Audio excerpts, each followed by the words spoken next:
Hi everybody, this is Tor Storley and I am back with another video. This is the first video in a series of videos I'm planning on doing discussing DBT, and in particular, you know me, I like duckdb, so I will base it around duckdb. DBT is a modern way of writing data pipelines. In the core, I think it has about 4 different data platforms is targeting right now.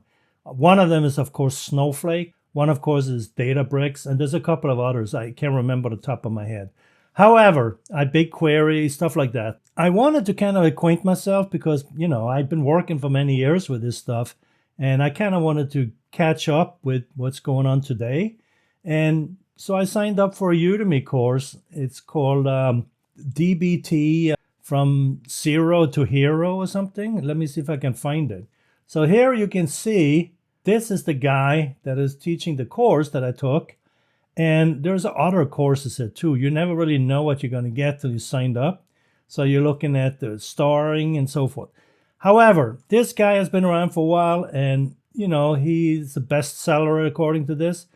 And the price was pretty decent. It was $14.99. So I said, yeah, I'm going to bite the bullet because I kind of want to know about the DBT, but I'm tired of searching through YouTube videos and stuff, all this fragmented stuff. So I wanted some consistency. So I took his course just to kind of get through it. Now, I don't really care about snowflakes because I'm probably never ever going to be working with Snowflake. I already had my career and I already worked in the corporate world for 20 plus years. And I'd done it all as far as the technology of the day was. So it's a new day. And for your younger ones, this is something you probably should look into because if you want to be a data engineer, which pays well if you can get hired, DBT is definitely something you want to know. What I found out from all this is that it usually looks at a few different technologies. One of them is YAML. A lot of the files created is YAML files. The other thing is pure SQL statements as models, which usually sits in the model folder.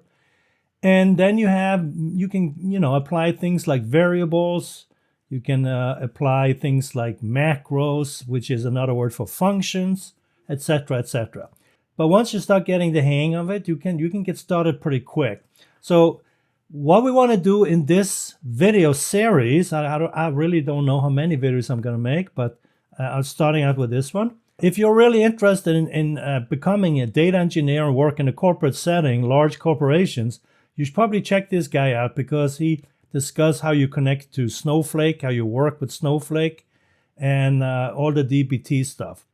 So take a look, and if you're interested in any of these other courses, by all means, there's tons and tons of courses here, as you can see. Anyways, I just want to show you this, and this is the course that I took, which was that Udemy course. You want to go to dbt.labs. That's where they have all the information about DBT. It's an open source project, so it's free, and you can use it for the different type of data platforms that I told you about, and you can go to their website to find out all the details. It's just a lot of stuff. What we want to focus on is just, a local rendition of this, which you can find by looking at the Jaffle shop. Now, this is the Jaffle shop that is meant for the cloud, okay? It's meant for the DBT cloud. And it will give you, a larger scale rendition of this particular project, which is I think Jaffles is a form of a sandwich made in Australia in the 40s, 1947 or something. But anyways, I'm drifting here. And what you probably want to do is, just to get started, check out this Jaffle shop duckdb, okay? And when you do, you get into this DBT Labs on GitHub, Jaffle shop duckdb. So here's a repository you can use, and it will give you the information you're going to need. You can create the whole project like this, okay? It gives you all the instructions you need in order to set it up, for example, in VS Code, which is I did. And I'll show you an example of that. Now, I tried it with Bash, but, I'm on a Windows. So it's not very friendly sometimes with Bash, but sometimes it works, sometimes it don't. I use PowerShell Core. That's what I use. But anyways, there's description here. So go to this jaffleshop_duckdb. And it tells you for different technologies what you have to do in order to set this up. It's bare minimum, but it gives you a good start so you can see what's happening. And I'm planning to add to this some of the features of DBT so you can see how you can add additional stuff to it, because this is bare minimum. And it also tells you, the duckdb database it will create. So take a look at this one. And one thing I noticed too is when you're in this basic environment here, you can go to this code button. And when you do, there's something called code spaces. When you click on a code spaces, you can create a new one. You see that? And it will spin up in the cloud. I don't know where Microsoft put it, probably on Azure someplace. It spins out an instance of this particular project for you with all the things you're going to need in order to run this project. So it's a nice way of exploring, I think. You can see that I did this already. So it creates this shiny spoon thing. When I click into it, you can see, and again, if you want to create it, just click that plus sign you saw and just take it from there. Notice it's setting up my code space here. Since I already worked with this one, and I changed my theme to a lighter theme so you can see it easier. It's running through and is loading up all the objects here, I guess. You can see it sits up here on the shiny spoon, whatever, .github.dev. And it seems like it takes a couple of seconds here. So let me still the video till it's done. Okay, so it came back. And if you see here, here's the README file. And it tells you about the project. What is this repo?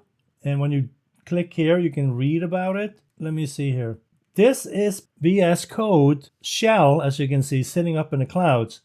You can recognize the different icons over here and settings. So you can change the theme, for example, just like you do in regular VS Code. I'm not going to change it here. I'm just going to show you so you can actually read it.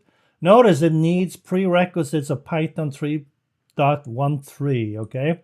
You can use UV. Now, this is the same information you're going to see if you create this locally, but doing a GitHub forking, okay? You can see it's the same information here. Now, so when I go to my files, it already spun out all this stuff, you see? GitHub, VS Code, etc. You can create logs in DBT.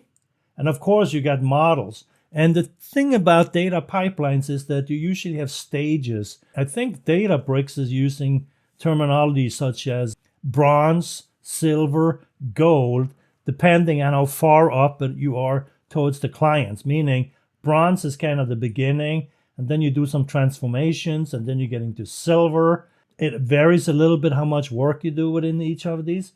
But the gold one is supposed to be the one that users are actually going to be using. So it's fully transformed and ready for the users to either create some kind of tool on the top of it, like Power BI or Tableau or something like that. Here you can see you have staging. There's actually a raw file too here. It's called seeds. You usually use the seeds folder when you have CSV files. So the kind of starting files. It doesn't have to be CSV. There's other uses for this too. But it's like you dump in stuff that doesn't fit elsewhere here that you're going to use to bring into your pipeline. I created some of this stuff, so we'll get back to that. But you have things like the environment, which is the virtual environment. The target folder is where the compiled output goes. What happens inside DBT is that it uses a lot of SQL models, which is written in SQL and converted typically into CTEs. So you have the with clause typically, and you build them that way. But what you do inside these models is you use Jinja too. So Jinja is it's like a placeholder for how to replace text with other text, and it has a few features to it. And what I'm going to do is I'm going to show you how Jinja works in a separate video, and I won't cover it here. So I just want to kind of give you an overview here. One of the important files is going to be this dbt_project file. And as you can see, it uses YAML style where it indents stuff. These plus signs have meaning, so don't ignore them. If you remove those, the code base in the DBT will think it's either a macro or something else. but you don't want to remove them because they have meaning. Okay, so I just wanted to show you how you can use GitHub and spin up a code-based work environment for this project inside, I don't know, Azure perhaps? So I just want to give you that idea. Continuing, we're going to look into how to set it up on our own computer using VS Code. So I'll see you in the next video.